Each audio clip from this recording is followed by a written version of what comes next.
Mr. Jones, my name's Danika. I'll be your student nurse today. I'm just going to be doing some trach care on you. I'm just going to check your wristband. Okay, Mr. Jones, could you tell me your birthday, please? Okay, so I've got my client identified with two identifiers. So I've checked the policies and procedure manual for this facility. I have checked the doctor's orders, and I'm just going to go ahead and wash my hands with aseptic technique. So I've got my hand sanitizer over here. So for my emergency supplies for my trach care, I'm just going to make sure that I have the exact same trach tube nearby. So this is a number 6 Shiley, and I have my number 6 Shiley right here in case it pops out. Also got a vacuum that's working and an ambu bag. Before I would do any trach care, of course, I would just make sure that I would suction the trach. I'm not going to do that, but I would realize that I need to. So I have all my supplies here. I'm not going to go through them all. So the first thing that I'm going to do here is I'm going to just open up my kit. This is my trach care kit.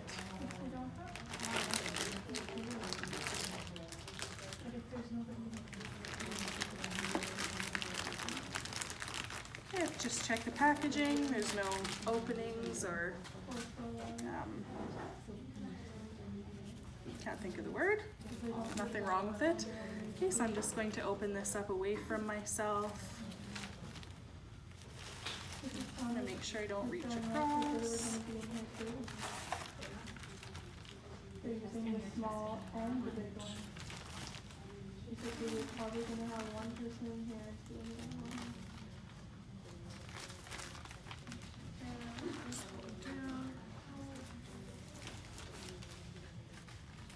Only touching the bottom.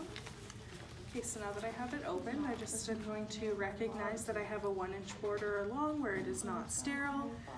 This time I'm going to open up my saline, get that ready, and I am going to dump my extra supplies. So I just have a tea sponge here, drop, and I've got my extra cotton swab that has been unopened. Open. Drop.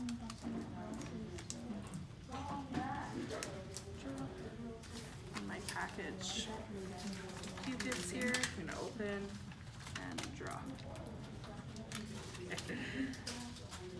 All right, so at this point, I am ready to get my,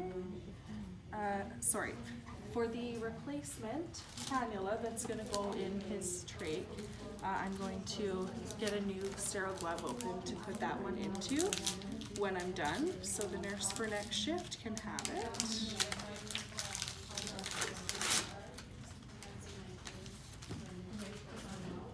Also, I don't know if I said this, but I'm going to make sure that I hyperoxygenate my client before I start the procedure, just to make sure that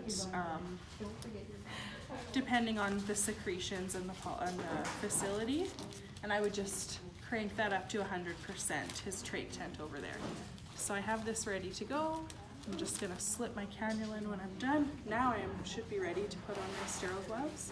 So I'm gonna just grab the cuff, being mindful, touch the other cuff there. And this is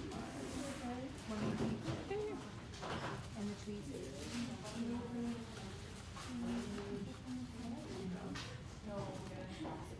just making sure if I touch the outside of these gloves, I'm no longer sterile. I can just, no, I can pick this one up now. And slip this one on.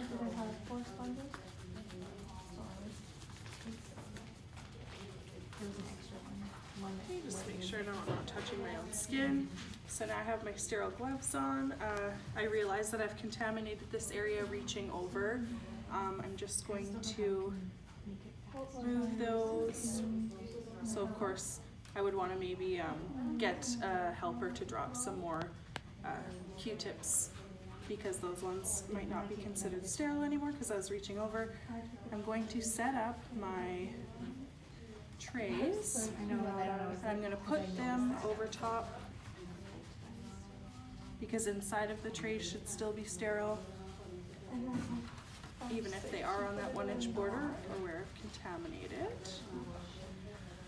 Okay, so at this point, I am ready to sacrifice this hand.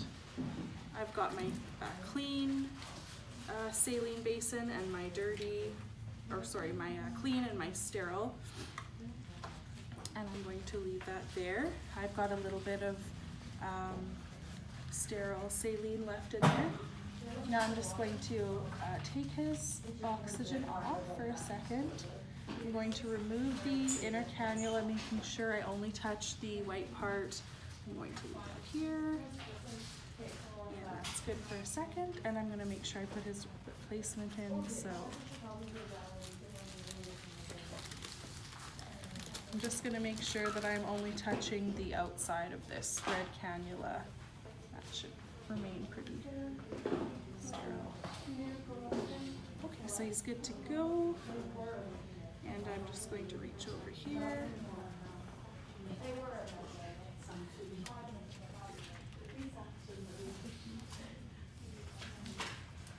These don't need to be sterile, so I'm going to throw them over there. I'm going to go ahead and clean my inner cannula here. So just making sure that I don't lean over my trays, and that if I do lean over the drape, then it's not sterile anymore. So I'm going to clean the inside and scrub the outside.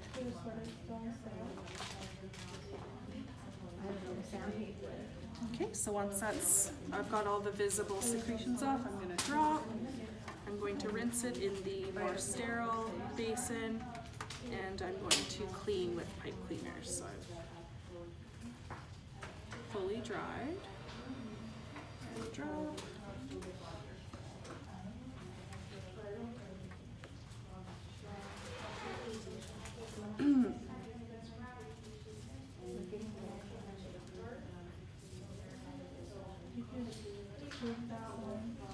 I'm going to clean the outside with my gauze. I'm going to keep this. This would be completely dry, of course. I'm going to keep this this white inner cannula in my hand, dominant hand, and I'm going to put this one in the more sterile. Okay, noticing that that would no longer be sterile because the outside of this isn't, so just going to pretend that that didn't fall in. And I'm going to take my clean hand and pop his trach back in. Okay, so he's locked in there, he's good. And now I'm just going to grab this. I'm just going to swish it around because it wasn't in there for very long. It probably doesn't have a whole bunch of secretions on it. And that could be dropped. And I'm going to dry the inside of this one. And I'm going to dry the outside of this. Okay, now I'm going to wrap this in the sterile gauze, and I'm going to slip it into the inside of my sterile glove. So, I'm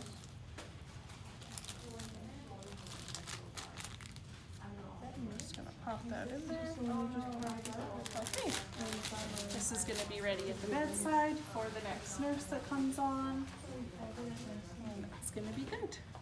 Okay, so at this point, I'm done with the cannula, so I'm just going to go to a more clean technique. So I'm going to deglove, hand hygiene, put on some clean gloves. I think just for the purpose of this video, I'm just going to say that I have my clean gloves on right now. I don't think I can get them. Well,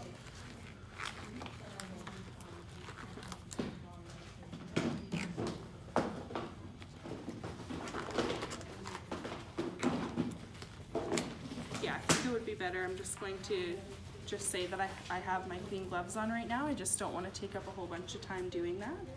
So with my clean gloves, I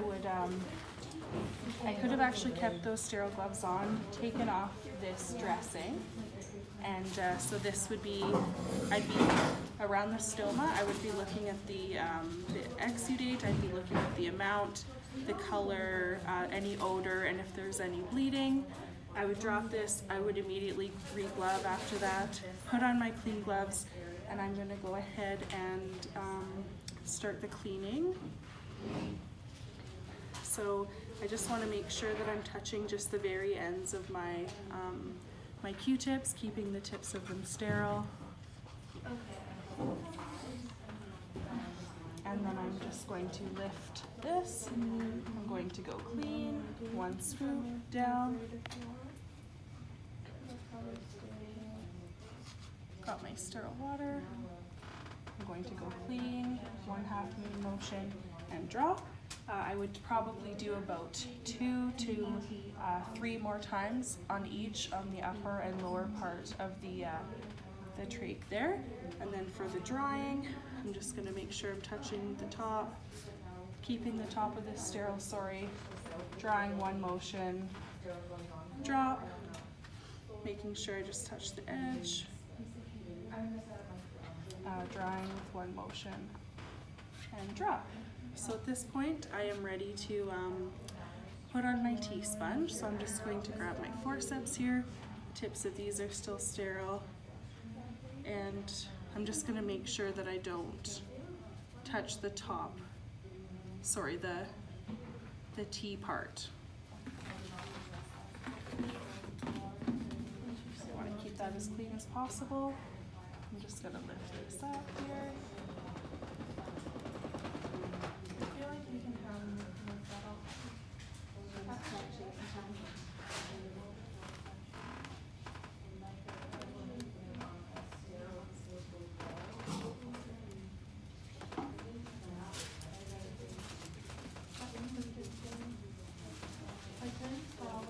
Just keeping this as sterile as possible. Obviously, any part that touches the client is not going to be sterile anymore.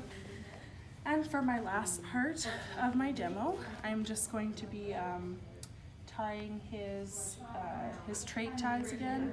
And so for this procedure, or for this part of the procedure, all I would do is thread it in there with some forceps, pull it out, pull it back around, and do a double knot here. I'd make sure I have 2 fingers that I can get under here, and cut the old one off. And I just want to make sure that I have the security of the trach in place, and I know where it is, and that it's not going to pop out on him. That's very important. And I think that was the end of my video.